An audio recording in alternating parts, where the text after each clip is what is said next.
one thing that we did was we developed a system of accountability.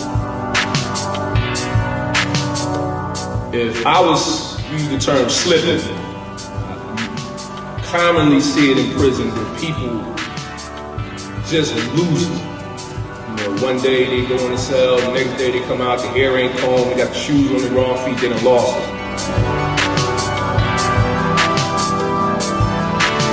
That was so common that we made a pact that if you see me slipping or anything of that nature, pull my coat, get a hold of it. So when I came back out in society, I noticed that we didn't have anything like that.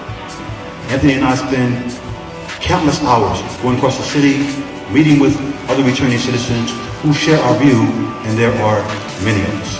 We're going to create a cultural, a social, a political, a economic movement and help ourselves, force politicians to create programs that actually benefit us. So many other reentry programs are bastions of bureaucracy. If you go to City Hall, who's sitting at those seats? Sons of politicians, nephews, nieces of people.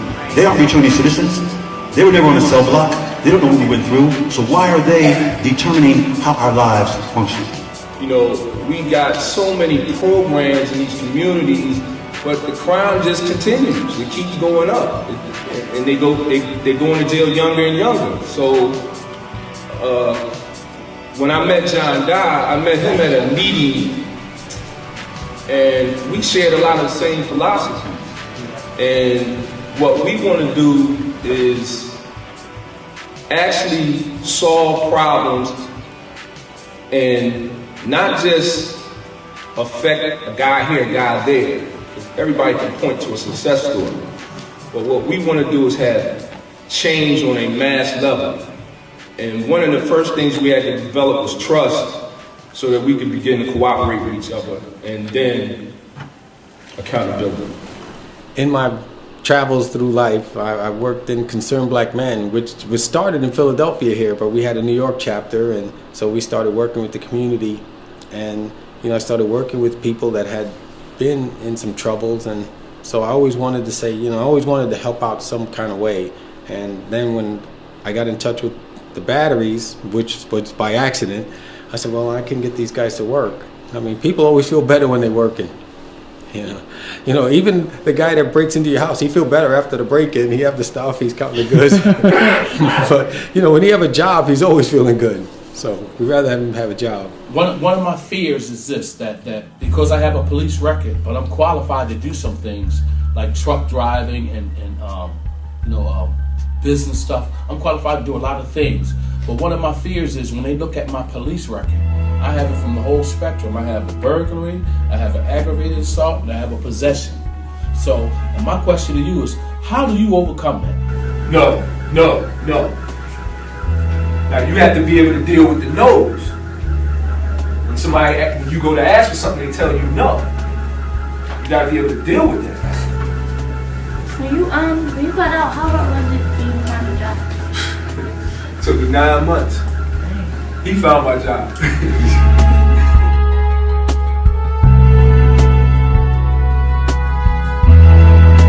No health care.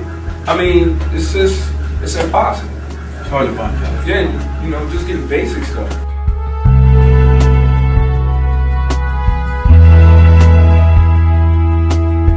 When I got out,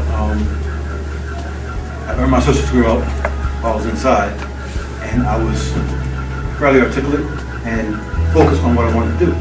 But I had an 18-year gap in my employment history. So you go to get somebody a resume, and 18 years is missing. So I had to be very creative.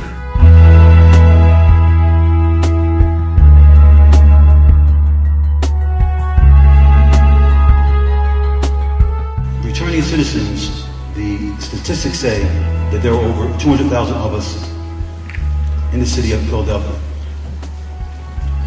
which means that is a huge base of possible support for us to help ourselves.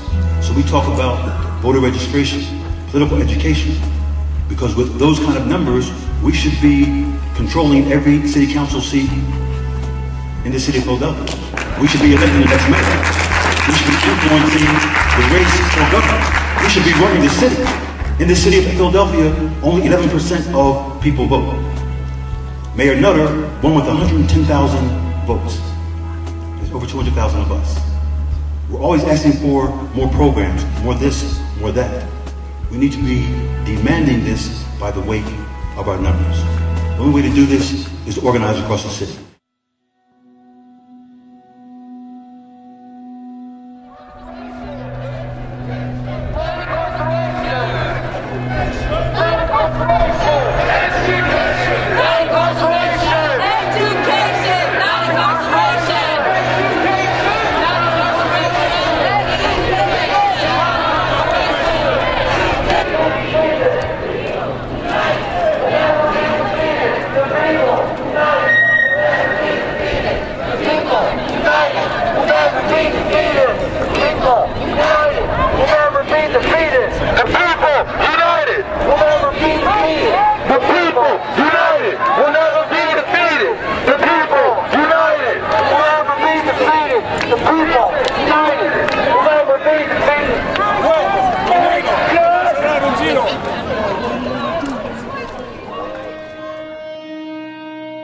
We've got to find jobs that, one, we can do well, and two, the experiences that we've had can be a benefit.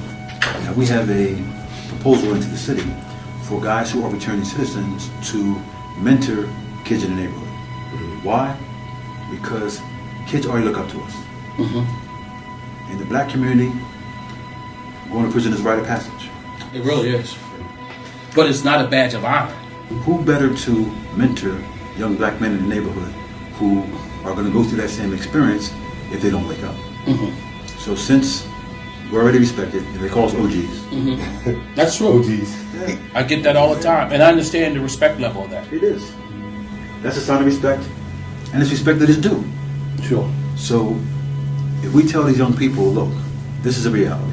This is what's happening to you when you go inside. You know, this is how you're going to live for the next 10, 15, and 20 years. You know, you've never been to a law library. You don't know the penalties of what you're doing. So look at that first.